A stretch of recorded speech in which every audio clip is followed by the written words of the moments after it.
सोनिया गांधी ने कहा, संसद में महत्वपूर्ण मुद्दों पर चर्चा से भाग रही है सरकार। कांग्रेस अध्यक्ष सोनिया गांधी ने कहा है कि सरकार के पास जनता से जुड़े मुद्दों पर सवालों का जवाब नहीं है, इसलिए संसद में महत्वपूर्ण मुद्दों पर चर्चा कराने से बच रही है। श्रीमती गांधी ने आज यहां संसद के सेंट्रल हॉल में कांग्रेस संसदीय पार्टी की बैठक को संबोधित करते हुए कहा कि उनकी पार्टी संसद में हर विषय पर चर्चा कराना चाहती है, लेकिन मोदी सरकार चर्चा से भाग रही है। उनका कहना था कि देश की सीमाओं की स्थिति, किसानों के मुद्दे, महंगाई, बेरोजगारी, कोरोना जैसे मुद्दों पर संसद में चर्चा होनी चाहिए, लेकिन सरकार इसके लिए समय नहीं दे रही है और चर्चा कराने से भाग रही है।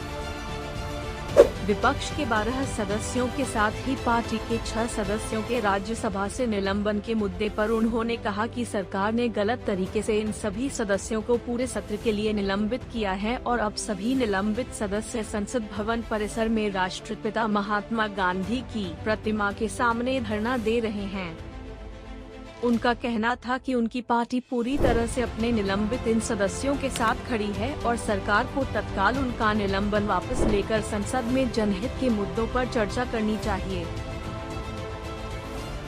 श्रीमती गांधी ने नागालैंड में निर्दोष लोगों के साथ ही सुरक्षा बलों के जवानों की मारे जाने पर भी गहरा दुख जताया और कहा कि सरकार ने इस घटना पर खेद जताया है, लेकिन यह पर्याप्त नहीं है और उसे ऐसी घटनाएं रोकने के लिए जरूरी कदम उठाने चाहिए।